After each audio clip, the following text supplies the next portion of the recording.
레위기 25장 39절부터 55절까지 읽겠습니다. 내 동족이 비난하게 되어 내게 몸이 팔리거든 너는 그를 종으로 부리지 말고 품꾼이나 우고하는 자같이 너와 함께 있게 하여 시년까지 너를 섬기게 하라. 그때에는 그와 그 자녀가 함께 내게서 떠나 그 본족에게로 돌아가서 조상의 기업에 회복하리라. 그들은 내가 애굽 땅에서 인도하여 낸 반 나의 품꾼인즉 종으로 부리지 말 것이라. 너는 그를 엄하게 부리지 말고 너의 하나님을 경외하라. 너의 종은 남녀를 물어나고 너의 사면 이방인 중에서 취할지니 남녀 종은 이런 자 중에서 살 것이며 또 너희 중에 우고한 이방인의 자녀 중에서도 너희가 살 수 있고 또 그들이 너희 중에서 살아서 너희 땅에서 가정을 이룬 그 중에서도 그리할 수 있은즉 그들이 너희 소유가 될지니 너희는 그들을 너희 후손에게 기업으로 주어 소유가 되게 할 것이라. 이방인 중에서는 너희가 영원한 종을 삼으려니와 너희 동족 이스라엘 자손은 너희 피차 오막에 부리지 말지니라.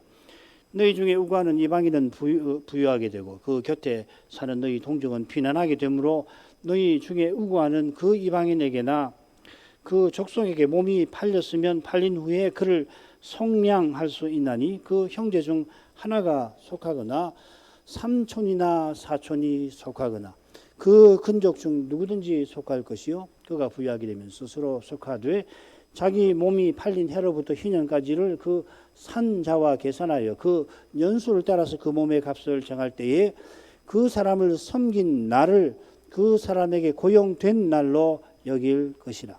만일 남은 해가 많으면 그 년수대로 팔린 값에서 속하는 값을 그 사람에게 도로 주고 만일 희년까지 남은 해가 적으면 그 사람과 계산하여 그 년수대로 속하는 그 값을 그에게 도로 줄지며 주인은 그를 매년의 삭군과 같이 여기고 너의 목전에서 엄하게 부리지 못하리라. 그가 이같이 속하지 못하면 희년에 이르러 그와 그 자녀가 자유하리니 이스라엘 자손은 나의 품꾼이 됩니다. 그들은 내가 애굽 땅에서 인도하여 낸 나의 품꾼이요 나는 너희 하나님 여호와니라.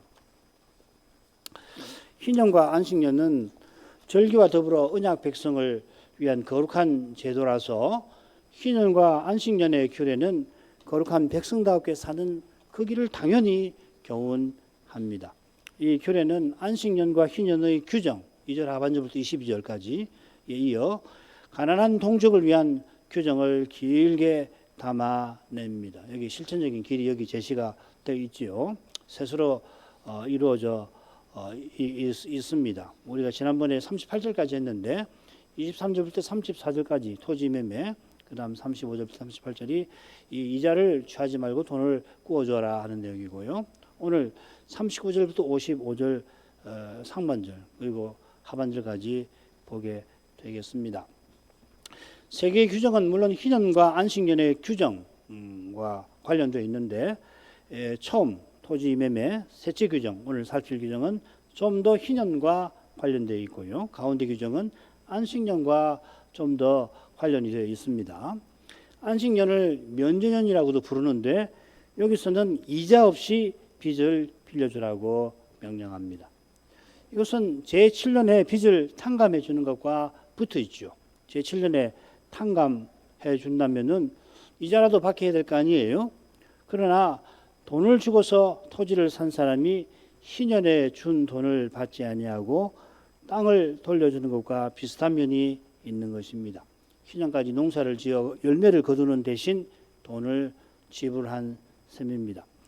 현대 자본주의는 도저히 납득하지 못할 규정입니다만은 이 규정은 이스라엘이 거저가 아니고 거저 이스라엘을 가나안 땅을 얻게 하신 사실에 근거하겠죠. 이 사실은 이스라엘이 영토 하나를 거저 얻은 정도가 아닌 것입니다.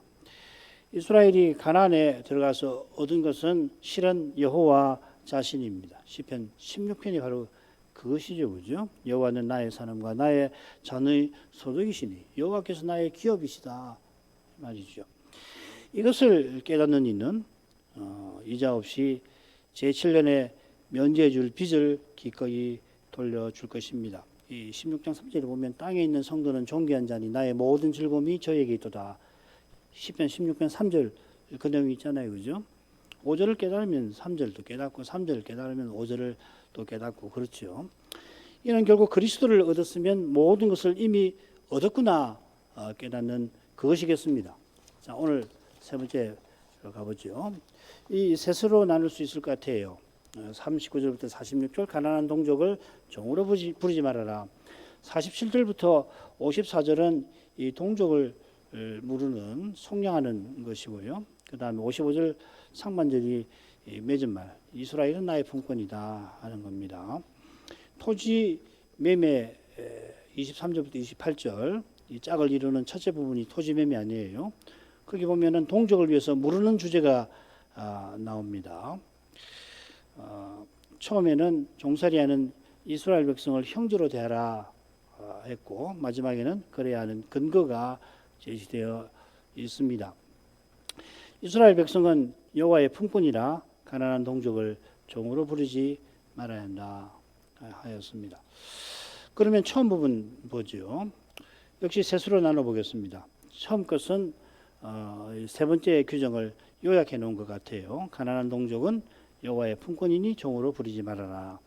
이방인 종에 관한 규정이 이어나오고 그 다음에 46절 하반절 맺은 말입니다. 동족을 엄하게 부르지 말아라 하는 겁니다. 먼저 35절부터 43절까지 읽죠. 내 동족이 비난하게 되어 내게 몸이 팔리거든 너는 그를 종으로 부르지 말고 품꾼이나 우고하는 자같이 너와 함께 있게 하여 희년까지 너를 섬기게 하라.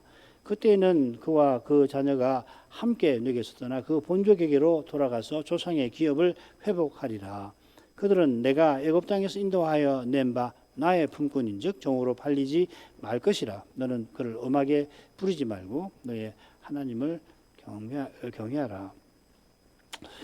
한가운데 희년 규정이 요약되어 있고 앞뒤로 짝을 이루는 내용이 나오고 있죠. 그죠? 아래 나오는 도표는 참조하시면 됩니다. 이 규정은 내 동족이 비난하게 되어 내게 몸이 팔리는 경우를 다루고 있습니다. 비슷한 표현이 이자 없이 돈이나 음식을 빌려주는 규정 처음에도 내 동족이 비난하여 나왔죠. 그죠? 동족이 심히 가난해 손을 바르르 떨며 내 곁에 있다 했듯이 여기도 실은 내 곁에 너와 함께라는 표현이 원문에 사실 나옵니다. 내 곁에 너와 함께 있는 내 동족이 비난하여 이렇게 되어 있습니다. 혹은 내 동족이 비난하여 내 곁에 있어 이렇게 새길 수가 있습니다. 너와 함께라는 말이 굉장히 많이 나와요. 사실 여기 희년 규정이에요. 내게 몸이 팔리거든 한 것은 종살이 하는 걸 가르치죠. 그런데 희년까지 섬기게 하라 한 걸 보면 이 사람이 이미 기업의 땅을 판 것을 가르치겠죠. 잠시 어려워서 돈이나 음식을 빌릴 수 있고 그런 경우에는 농사를 지어서 갚든지 아니면은 안식년이 되어서 이 빚을 면제받습니다. 그런데 무슨 사연인지 모르지만 기업의 땅을 팔아야 했던 겁니다. 땅이 없으면 호구지책으로 품꾼 노릇을 할 수도 있는데 나오미와 룻이나 두렙돈 헌상한 과부 경우를 추측해 볼 수 있죠. 그죠? 아예 남의 집에 종살이 해야만 했던 것입니다.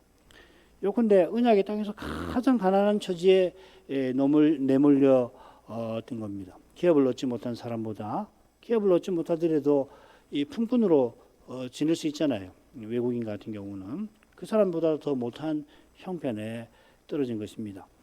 그런 그를 너는 종으로 부르지 말아라 하였습니다. 여기 이 번역에 종과 관련된 낱말이 셋이나 나와요. 낱말이 다섯인데요. 하나, 둘, 셋, 넷. 우리나라 말도 다섯 낱말이죠. 히브리 말도 다섯 낱말인데 그 중에 셋이 그러니까 그를 말라를 제외하고는 세 낱말이 남는데 섬기다, 섬김, 종이라는 말이 나와요. 그게 어떻게 새겨야 할지 잘 모르겠는데 이렇게 해볼 수 있을 것 같아요. 너는 그를 종으로 부려 종살이하게 말라. 이렇게 종, 부려, 종살이 이렇게 살려봤습니다. 다섯 낱말로 된 명령에 종에 관한 낱말이 셋이나 있다는 것은 동족을 절대 종처럼 대하거나 종으로 심하게 부르지 말라 그렇게 말씀하시는 것 같아요. 이런 취지에 비추어서 품꾼이나 우고하는 자로 너와 함께 있게 하라 하신 뜻을 헤아릴 만합니다. 우리 지난 시간 살폈죠. 품꾼이나 우고하는 자로 함께 있게 한다. 여호와 하나님께서 이스라엘 백성을 대하시듯 대하라 하는 뜻입니다. 포도원 품꾼에 관한 비유 아시죠, 그죠? 주인이 새벽부터 가가지고 품꾼을 부르잖아요. 또 몇 시에 가서 또 부르고, 그래서 똑같이 품삯을 주는 그 비유 말이에요. 거기 보면 이 품꾼이 일거리 얻는 것이 얼마나 행복한 일인지 짐작케 하는 내용이 나와요. 마태복음 20장 7절 보면 너희는 어찌하여 종일토록 놀고 여기 섰느냐 가로되 우리를 품꾼으로 쓰는 이가 없음이니이다.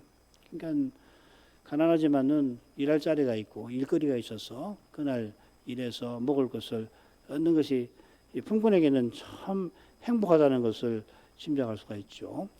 그런데 여호와께서는 품꾼인 이스라엘에게 자기 땅을 얻게 하여서 거기서 힘껏 일하게 하실 뿐만 아니라 거기서 거둔 소출을 내서 매년 8알을 제3년에는 7알을 얻게 하시는 거죠.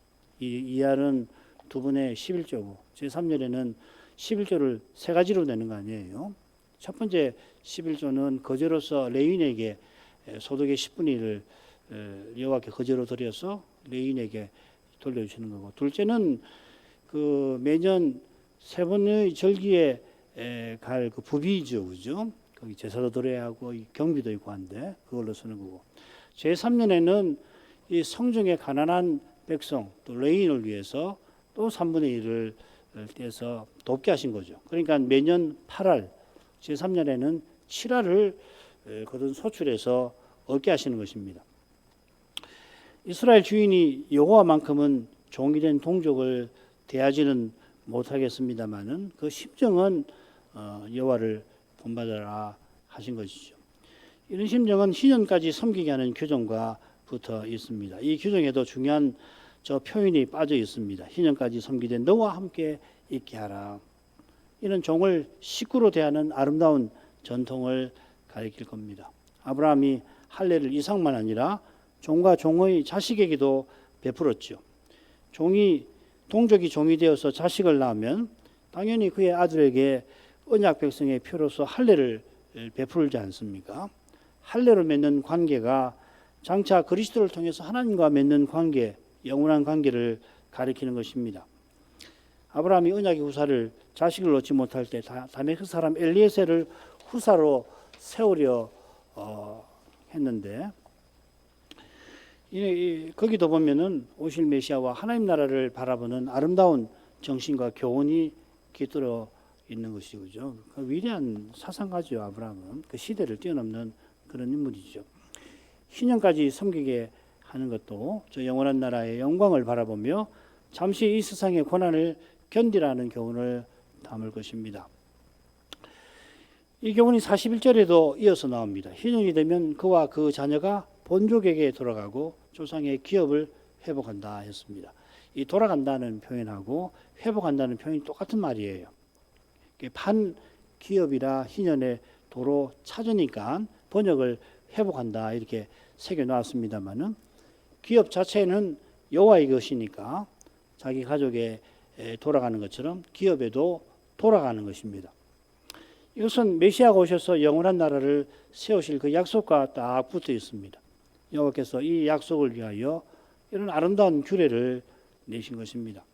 희년의 본족과 기업에 돌아가는 이런 일이 이 세상에서는 상상도 못할 일인데, 이런 놀라운 규례를 세우신 뜻은 희년의 기업으로 돌아가게 하시는 것보다 훨씬 놀라운 약속에 있는 것입니다.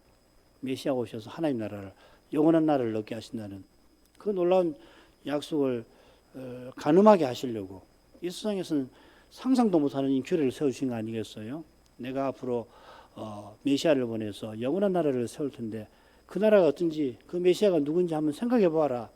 제사제도도 내시고 또 이 희년과 안식년 규례를 내신 거 아니고 뭐겠습니까? 다른 규례도 다르지 않습니다. 블레셋 사람도 속군제를 알지요. 이 뭐 다 아시는 내용이라 뭐 자세하게 설명 안 하는데, 언약궤를 빼앗아 간 다음에 언약궤가 다곤 신당에 들여놓으니까 다곤 신 그 신상이 뭐 부셔지고 엉망이 되잖아요. 처음에 넘어졌다가 그 다음에 보니까 뭐 다곤 신상이 머리 발이 뭐 다 부러져 버리잖아요. 아이 큰일 났구나. 게다가 이 병이 나지요. 독종이 생기니까 큰일 났구나. 이 언약궤 때문이구나. 돌려보내야 되겠다. 그러고서 속건제를 들여서 언약궤를 돌려보내잖아요. 그 내용입니다. 그래 속건제로 뭘 드리냐면 금, 독종 5, 금, 쥐 5을 드렸어요. 거기에 비해서 레위기의 속건제 규례는 실로 거룩한 내용을 담고 있습니다. 그들은 언약궤로 말미암아 독한 종기가 생긴 줄을 알고서는 그 병 낫고자 금, 독종 그 다음에 금, 쥐 5을 여호와께 드리는 거죠. 아부하는 거죠, 그죠? 언약궤 때문에 신의 노염 산 것은 알지만은 여호와의 거룩하심을 침해하는 것이 얼마나 심각한지는 몰라도 한참 모르는 거 아니에요. 이 세상은 그런 겁니다. 우리도 마찬가지죠. 하나님 계시가 떠나면 결국 인생은 이렇게 사는 거예요. 무슨 어려운 일 당하면 큰일 났구나. 어떻게 하면 여기서 벗어날까? 그러면 뭐 이 물에 빠져서 지푸라기도 품는 심령으로 이 신이 도움이 될까? 저 신이 도움이 될까? 이 방법이 도움이 될까? 온갖 미신적인 방법을 인간은 처절하게 쫓아갈 수밖에 없잖아요. 이 블레셋 사람들 속건제라고 하는 것을 알았어요. 좀 이야기하려면 굉장히 길어서 그냥 간단하게 말씀드리고 다음에 할 거예요. 구약을 어떻게 이해해야 할 건가? 그러니까 이 블레셋 사람들이 속건제를 알고 있다고 그래서 이 성경이 말하는 속건제의 내용을 거기서 가져와 가지고 속건제가 이런 건가 이런 식으로 해석하면 곤란하겠죠. 차원이 다른 겁니다. 제사 규례와 성결 법전을 통하여 여호와께서 죄인이 오실 메시아를 통하여 구원 얻는 길을 보여주신 것입니다. 그 길은 여호와께서 여호와의 종으로 오셔서 십자가를 지시는 거예요. 이 십자가가 아니고서는 절대 사함 받지 못할 만큼 인생의 죄는 무겁고 무섭습니다. 심각합니다. 죄를 성경만큼 가르치는 종교가 없어요. 십자가를 통해서만 우리가 내 죄가 이렇게 심각하구나 아는 거 아니에요.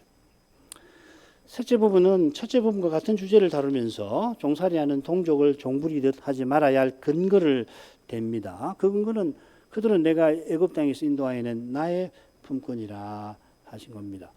사실 이어 종으로 팔리지 말 것이니라 42절에 보면은 또 이어서 종으로 팔리지 말 것이니라 이렇게 되어 있죠, 그죠?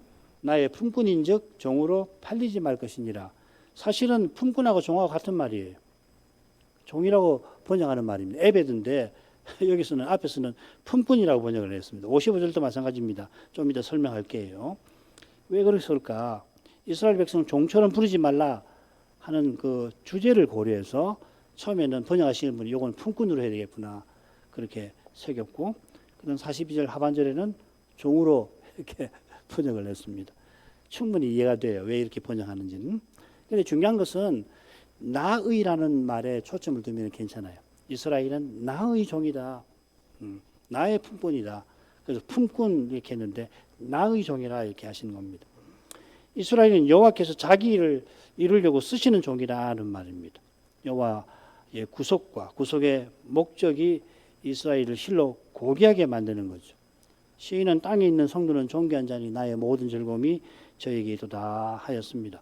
이렇게 존귀한 사람이 가난하여 종살이하게 되었으면 그를 얼마나 긍휼히 여길 것입니까? 어떻게 하다가 저렇게 됐을까? 여호와께서 그런 심정을 그에게 품으실 것입니다. 종으로 팔리지 말라 여기 팔리지 말라고 번역해놨네요. 이게 다소 문맥과 맞지 않아 보일지 모르겠습니다. 좀 이해가 안 되시죠, 그죠? 종으로 팔리지 말아라. 종으로 팔 수 있다고 했고, 그러나 종으로 부리지 말라고 했는데 또 팔리지 말라 이게 무슨 말인가? 중요한 낱말 하나가 번역에 제대로 반영이 되어 있질 않습니다. 종의 값으로 팔지 말라 하셨습니다. 여기 값으로란 말을 넣어야 됩니다. 근데 이 중요한 건 뭐냐면 이 값이라고 하는 말이 50절에 나오는 그 몸의 값과 다른 낱말이에요. 게다가 구약 성경 여기만 나오는 낱말입니다. 이 값이라는 말이 번역이 안 돼가지고서 어떻게 설명해야 될지 곤란한데 그 약성경 한 번만 쓰는 이 값이라는 말을 42절에 썼는데 그게 빠져버렸습니다. 그리고 50절에 나오는 값이라는 말은 자주 나오는 말이에요. 히브리 낱말들이 얼마나 다른 의치를 갖고 있는지 저는 전문가가 아니라서 잘 모르겠는데 필시 드문 낱말을 쓰신 것은 이방인을 사고 파는 것처럼 동족을 그렇게는 대하지 말아라 하시는 것 같아요. 그래서 종의 값으로 팔지 말아라 그렇게 말씀하시는 것 같습니다. 이는 엄하게 부리지 말라는 명령과도 붙어 있습니다. 이 부린다라고 새긴 낱말이 레위기 4번, 이 부분에 3번 나오고 한 번은 26장에 나와요. 거기 보면 이스라엘이 언약을 배반하면 미워하는 자가 그들을 다스릴 것이다 했습니다. 그러니까 엄하게 부린다는 말은 세상 나라가 이스라엘을 미워해서 그렇게 함부로 학대하며 다스리는 것처럼 하는 거죠. 동족을 엄하게 부린다는 것은 하나님 나라를 세상 나라로 만든다 하는 뜻이겠습니다. 자, 그 다음으로 가죠. 너희 종은 남녀를 물어나고 너희 사면 이방인 중에서 취할지니 남녀 종은 이런 자 중에서 살 것이며 또 너희 중에 우간 이방인 자녀 중에서도 너희가 살 수 있고 또 그들이 너희 중에서 살아서 너희 땅에서 가정을 이룬 그 중에서도 그리할 수 있은즉 그들이 너희 소유가 될지니 너희는 그들을 너희 후손에게 기업으로 주어 소유가 되게 할 것이라. 이방인 중에서는 너희가 영원한 종으로 삼으려니와. 셋으로 나눌 수 있습니다. 이방인 중에서는 사든지 아니면 이방인 종에게서 난 자를 종으로 삼을 수 있다 하는 겁니다. 이게 45절 중간까지 나옵니다. 그 다음에 내 소유와 자손에게 기업으로 그러니까 내 소유로 삼고 자손에게 기업으로 이방인 종을 줄 수 있다 이 말입니다. 조금 표현이 부족하군요. 그 다음에 46절 중반에는 이방인은 영원한 종으로 삼을 수 있다. 그러니까 이방인 종은 희년 규정에 해당되지 않는다 이 말입니다. 첫째 부분은 이스라엘이 이방인 종을 둘 수 있다고 허락하신 내용입니다. 그래서 가나안 바깥에 사는 이방인이든지 가나안 땅에 우거하는 이방인이든지 상관없이 종으로 삼을 수 있다, 둘 수 있다 했습니다. 산다 이렇게 새겼지만은 전쟁 포로를 종으로 얻기도 했을 겁니다. 그들이 너희 중에서 살아서 너희 땅에서 가정을 이룬 그 중에서 그리한다 하는 말은 이건 이방인 종이 혼인을 해서 자식을 낳게 되면 그 자식도 종으로 삼을 수 있다 이 말입니다. 이 번역으로는 잘 헤아리기 어려운데 그런 뜻으로 하시면 되겠습니다. 전쟁 포로나 돈 주고 사든지 아니면은 이방인 종이 낳은 자식을 종으로 삼는다 이 말입니다. 둘째로 이방인 종은 너희 소유가 됩니다. 소유라고 새긴 낱말이 앞에서는 기업이라고 새겨져 있습니다. 46절에 분명히 표현되어 있죠. 이방인 종은 후손에게 기업으로 줄 수 있다. 그래서 기업으로 주어 소유가 되게 한다 하는 말입니다. 그래서 영원한 종이다. 이 말은 희년이 되어도 이방인 종은 풀려나지 않는다. 그를 종살이에서 풀어줄 필요가 없다 하는 말입니다. 영원한이라는 말을 그렇게 새겨야 할 겁니다. 46절 하반절은 엄하게 부리지 말라고 하는 거니까 이미 살핀 거니까 넘어가죠. 그 다음에 동족을 무르는 이 독특한 제도를 한번 보십시다. 먼저 한번 줄거리를 보죠. 47절부터 49절은 이방인에게 팔린 이스라엘 히브리인 종을 속량하는 겁니다. 이게 반대죠, 그죠? 이스라엘이 이방인을 종으로 삼는 게 아니라 반대로 이스라엘 백성이 이방인에게 종이 되었을 경우에 속량할 수 있다. 그 다음에 50절부터 52절은 희년을 기준으로 삼아서 속량할 값을 정한다 하는 겁니다. 이 토지 매매랑 그게 같습니다. 그 다음에 53절부터 54절은 이방인 주인은 히브리인 종을 괴롭히지 말고 희년에는 풀어줘라, 자유롭게 하라 하는 겁니다. 자, 그러면 47절부터 49절까지를 읽어보죠. 너희 중에 우고하는 이방인은 부여하게 되고 그 곁에 사는 너희 동족은 비난하게 되므로 너희 중에 우고하는 그 이방인에게나 그 족속에게 몸이 팔렸으면 팔린 후에 그를 속량할 수 있나니 그 형제 중 하나가 속하거나 삼촌이나 사촌이 속하거나 그 근족 중 누구든지 속할 것이요 그가 부여하게 되면 스스로 속하되. 이스라엘 백성이 가난해서 이방인에게 종살이하게 되는 경우입니다. 이 설명이 꽤나 섬세합니다. 특히 너희 중에 그 곁에 세 번이나 이런 표현을 쓰면서 사언의 핵심이 뭔지를 넌지시 보여주고 있습니다. 이방인을 두 번이나 너와 함께 있는 나그네와 우고하는 자라고 표현을 하고 있죠. 그처럼 이방인에게 종으로 팔린 사람도 그와 함께 있는 너의 동족이라 합니다. 이것은 이스라엘이 가나안에서 여호와와 함께 있는 나그네와 우고하는 자인 것과 붙어 있는 겁니다. 이방인이 부유하게 되어 가난한 이스라엘 백성을 종으로 삼더라도 그 이스라엘 사람은 여전히 여호와와 함께 있는 품꾼입니다. 여호와의 종입니다. 이 사실을 짓밟는 이방인은 자기가 가나안에서 받아온 품꾼 대접을 내팽개치는 거죠.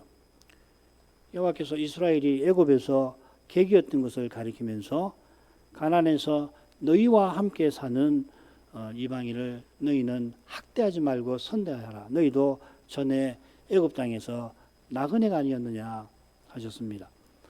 이런 사랑을 맛본 이방인이 여호와를 믿고 할례를 통해서 언약에 들어올 수 있죠. 그러면 그는 안식년과 신년의 특권을 누릴 수가 있습니다. 그렇지 않더라도 하나님께서 이방인을 학대하지 말라고 하신 사랑을 맛보았으면은 그러면은 이 히브리 종을 함부로 대해서 안 되겠죠. 이방인에게 팔린 히브리 종은 속량할 수가 있습니다. 같은 표현이 토지 매매에는 무르기라고 이제 새겨져 있습니다. 똑같은 말인데 거기는 무르기, 토지니까 무르기라고 했고 여기는 속량이라고 그렇게 한 겁니다. 종을 돈을 치르고 종살이에서 풀려나게 하는 걸 속량이라고 그러잖아요. 그래서 번역을 달리 했지만 같은 말입니다. 기업인 가나안 땅은 여호와께서 자기 백성과 함께 하시는 거룩한 장소입니다. 성소죠. 언약 백성이 가나안에서 하나님을 가까이 하며 섬기며 살아야 하므로 이방인이 이스라엘을 영원히 자기 종으로 삼지 못하게 하신 것입니다.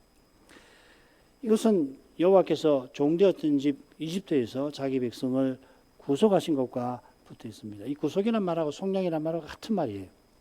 구속, 속량. 속량은 종살이 하는 데서 건져주는 걸 가리키죠. 출애굽은 우리를 흑암의 권세에서 사랑의 아들의 나라로 옮기시는 것, 장차 하나님의 아들들의 영광의 자유에 이르게 하시는 것을 가리키는 겁니다. 예수 믿는 이는 하나님 나라에 들어오고 장차 그 나라를 상속하는데 이런 교훈이 히브리 종을 속량하게 하신 규정에 이 교훈이 담겨 있는 겁니다. 히브리 종의 속량은 토지 무르기와 마찬가지로 건족이 할 수가 있습니다. 그 형제가 하는 거죠. 그런데 여기서는 건족을 이 삼촌과 사촌과 고륙 지친이라고 특별히 명시를 했습니다. 일단은 자기 친형제간이 물을 수가 있고 그 다음에 이제 건족이 하는데 그 다음 건족을 삼촌, 사촌, 고륙 지친 이렇게 표시를 해두었습니다. 삼촌과 사촌은 기업의 땅과 관련해서 중요한 자리에 있는 사람입니다. 슬로보와 딸들이 아버지가 돌아가시니까 자기 형제가 없어 딸들만 있어도 우리에게 기업을 있게 해달라 하죠. 여호와께서는 그들의 청혼이 합당하다 하십니다. 다만 이 딸들이 다른 지파로 시집가 가게 되면은 딸들이 이어받은 기업이 다른 지파에 속하게 되니까 그 아비 형제의 아들들 삼촌과 그러니까 사촌에게 그 아비 형제라는 말은 삼촌이죠. 같은 말입니다. 같은 말을 여기는 아비 형제라고 번역했고 레위기에서는 삼촌이라고 번역을 했어요. 그 아비 형제의 아들 사촌이죠, 그죠? 사촌에게 시집을 가게 하셨습니다. 삼촌과 사촌이 기업과 관련하여 대표적인 고륙 지친인 셈입니다. 건족이 속량하든지 자기가 부유하게 되어 스스로 속량할 수 있다 하였습니다. 그 다음에 50절부터 52절 한번 보십시다. 자기 몸이 팔린 해로부터 희년까지를 그 산자와 계산하여 그 년수를 따라 그 몸의 값을 정할 때에 그 다음이 중요합니다. 그 사람을 섬긴 날을 그 사람에게 고용된 날로 여길 것이라. 이게 핵심입니다. 그 다음 만일 남은 해가 많으면 그 연수대로 팔린 값에서 속하는 값을 그 사람에게 도로 주고, 만일 희년까지 남은 해가 적으면 그 사람과 계산하여 그 연수대로 속하는 그 값을 그에게 도로 줄지며. 속량을 위한 돈, 속전을 계산하는 방법이 나옵니다. 방법도 중요하긴 합니다만 더 중요한 건 희년입니다. 희년에는 판 토지를 돌려주게 하셨습니다. 그래서 토지를 물으려면은 희년까지 남은 횟수만큼 값을 계산을 하는 거죠, 그죠? 마찬가지로 히브리인이 종이 된 해로부터 희년까지 남은 횟수를 따라 계산을 하는데, 종된 그 시점부터 희년까지를 계산하는데, 속량하는 날까지, 물으는 그날까지 이방인 주인을 섬긴 횟수는 고용된 날로 여기서 재버린다는 이야기입니다. 이 고용된 날이라고 새겼는데 품꾼으로 일한 날이라 이 말입니다.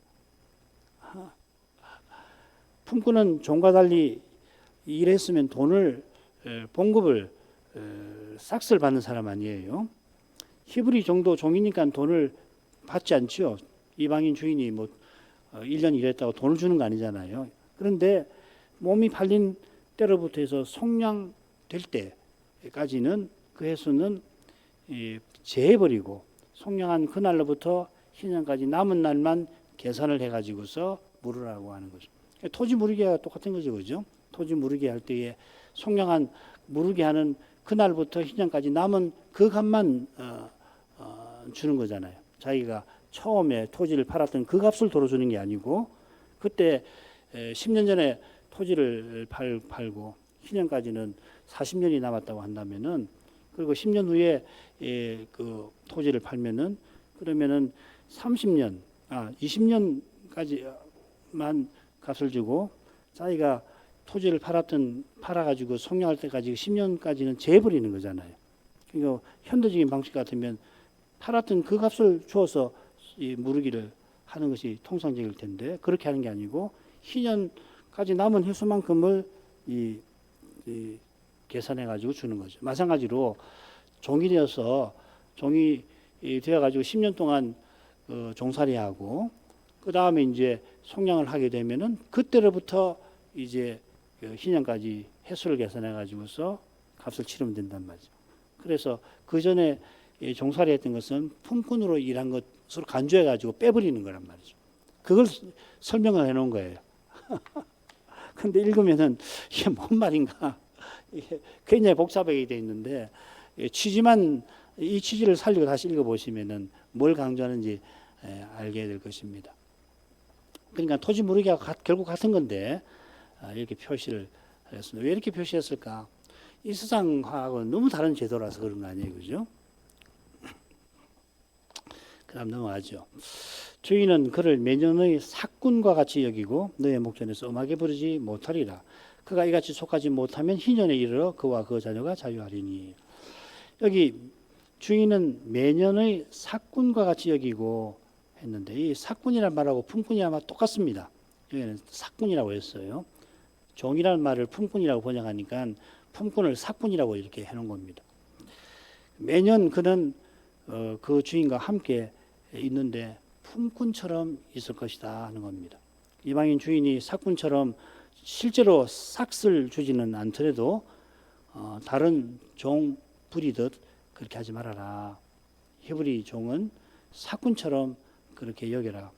품삯은 주지 않지만 희전에 풀려날 거니까 고용한 품꾼처럼 대하라 이 말이죠. 이 세상은 보통 종을 엄하게 부립니다. 레위기가 기록되고 천수백 년이 지난 그리스 로마 시대에도, 로마의 평화라 자부하던 시대에도, 심지어 후세의 높임을 받는 그 철학자 아리스토텔레스의 윤리학에서도 종은 물건 취급받습니다. 로마 황제들은 종은 놔두고 신민도, 그 고관 대작도 종처럼 엄하게 부렸습니다. 엄하게 부리는 것이 게으른 표기를 좋아하는 종을 제대로 대하는 주인의 태도라고도 생각했고 그렇게 가르칩니다. 이방인 주인이 자기 민족과 땅에서는 그렇게 하더라도 희년 규례가 실시되는 언약의 땅에서는 그렇게 하지 못합니다. 이 땅에서는 새끼를 어미젖에 삼지 못하게 하시는데, 이 땅은 당시 온 세상에서 그리스도처럼 서로 대하는 하나님 나라를 가리키는 특별한 장소인 것입니다. 이같이 속하지 못하면 희년 때 그와 그 자녀가 자유합니다. 이 자유한다 이렇게 새겼는데 이게 무슨 말이냐면 나간다는 말이에요. 이스라엘이 한 해 전에 이집트 땅에서 나왔죠. 지금 이 레위기를 받기 1년 전에 말이죠. 그때 이집트 땅에서 나왔다는 그 말입니다. 이방인 주인의 집, 종되었던 집에서 나갑니다. 이렇게 나가는 것이 자유지요. 세상 행복을 바라며 세상처럼 사는 것은 육신의 정욕에 매이는 거고, 하늘 영광을 구하며 세상에서 나그네로 사는 것이 이미 참된 자유인 것입니다. 이는 자유는 능력이죠. 사람에게서 나오지 않습니다. 성신의 능력입니다. 이런 신적인 능력으로만 그리스도와 함께 고난을 받겠죠. 자, 남은 부분 55절은 한 번에 살피죠. 이스라엘 자손은 나의 품꾼이 됨이라. 그들은 내가 애굽 땅에서 인도하여낸 나의 품꾼이요 나는 너희 하나님 여호와니라. 말씀드린 대로 이 품꾼이라고 했는데 종이라는 말입니다. 그래 요지만 말하면 이스라엘은 나의 종이다. 이게 무슨 말인가 이해하려면 모세나 다윗이나 선자들을 나의 종이라 부르신 거기서 이스라엘을 나의 종이라고 부르신 뜻이 얼마나 깊은지를 우리가 헤아릴 수가 있겠다 하는 것입니다. 여호와께서 여호와의 종이 되신 그리스도 안에서 우리도 신약 신자도 하나님의 종으로 살게 하신 것을 가리킵니다. 대표적인 게 로마서 22장이죠. 6장 22절이죠. 이제는 너희가 하나님께 종이 되어 거룩함에 이르는 열매를 얻었다. 이렇게. 근데 이보다도 더 우리에게 자주 쓰는 것이 아들이죠. 그죠? 이건 뭐 이만큼 하죠. 기달 내용은 이 안식년과 희년규례를 통해서 우리가 다시 오실 그리스도와 영원한 나라에 대한 빛을 계속 비춤을 받을 수가 있다 하는 겁니다.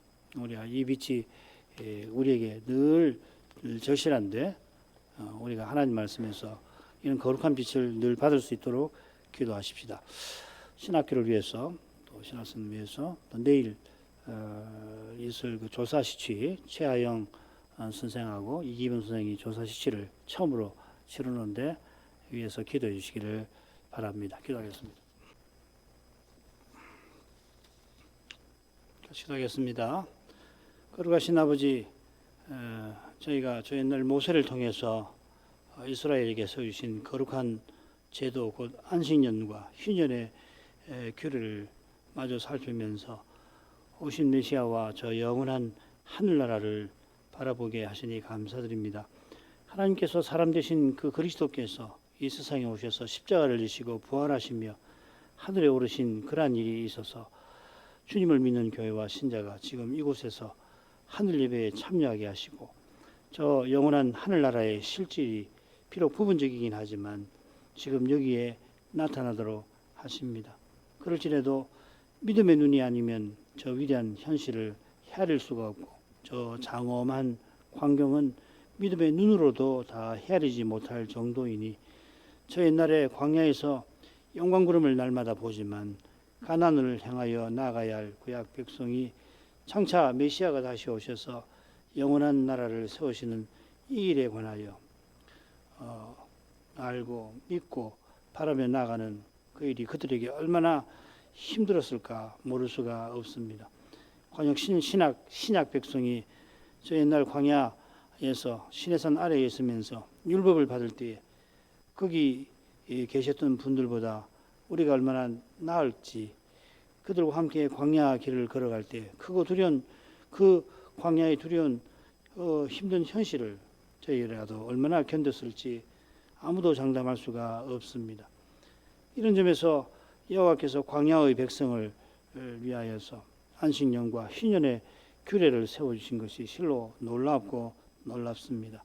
전무후무한 역사에서 이러한 제도를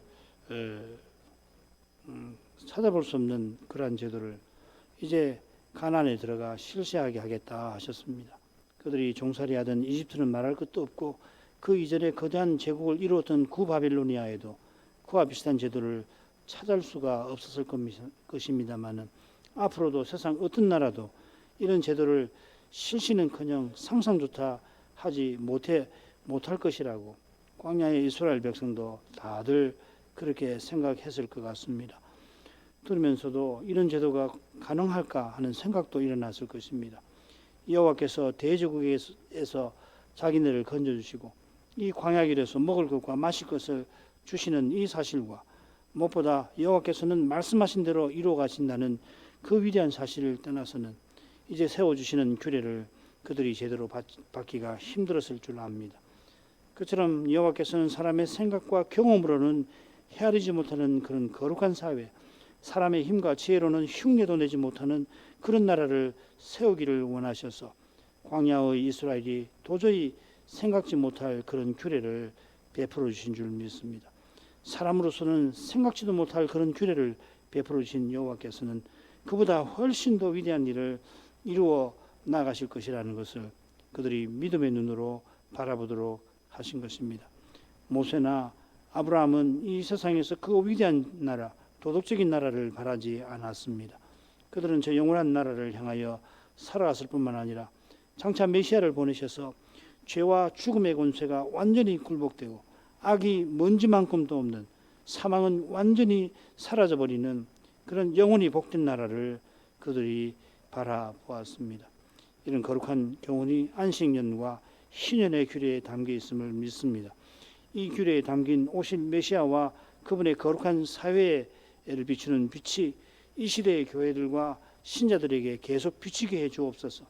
주님이 고향 나사렛 회당에 가셔서 희년의 규례가 그때 주님의 말씀을 듣는 그들의 귀에 그 시대에 성취되었다 하신 것처럼 십자가와 부활로서 주님께서는 자기 안에서 하나의 새로운 사람을 지으시고 이 하나의 새로운 사람을 통해서 인자의 제국, 영원한 제국을 이제도 세워나가시는 줄 믿습니다.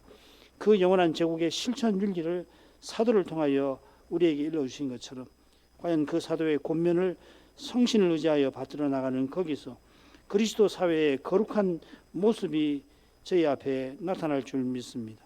그리스도가 전부 안에 전부 되시는 그런 사회가 매우 부분적이긴 하지만 믿음의 눈에 그 영광스러운 모습을 틀림없이 나타낼 줄 믿습니다. 저희가 하나님 나라와 그의 의를 저희에게 구하라 하신 듯이 여기 있음을 믿습니다. 이 영광스러운 모습이 오직 믿음의 눈에만 비치듯이 교회의 현실은 이 모습과 너무나 동떨어지게 전개가 되어가기 적이 많고 지금은 어느 때보다 그러합니다마는 이스라엘이 역사 내내 안식년과 희년을 제대로 지키지 못했던 그 엄연한 역사를 통하여서 여호와께서 자기 백성을 포로잡혀 가게 하심으로 그 가나안 땅을 여호와 하나님이 안식하게 만드셨던 것처럼 이 시대에도 사람의 생각에는 하나님 말씀이 무너져 버린 것 같은 그런 현실이 우리 앞에 펼쳐져 있더라도 약속하신 하나님을 순전히 믿고 나가게 해주시기를 간절히 구하나이다. 이 믿음이 사람에게서 어떻게 나올 수 있겠나이까. 아버지여, 말씀의 거룩한 빛을 비춰주셔서 우리의 삶이 너무도 초라한 것을 시인하게 하시는 동시에 그 믿음을 하나님께서 은혜의 선물로 주신 것을 기억하고서 이 믿음을 굳게 붙들어 주심으로 주님께서 믿는 우리를 통하여 그 기뻐하시는 일을 틀림없이 이루실 것을 의심치 않게 하여 주시옵소서. 예수님의 이름으로 기도합니다. 아멘.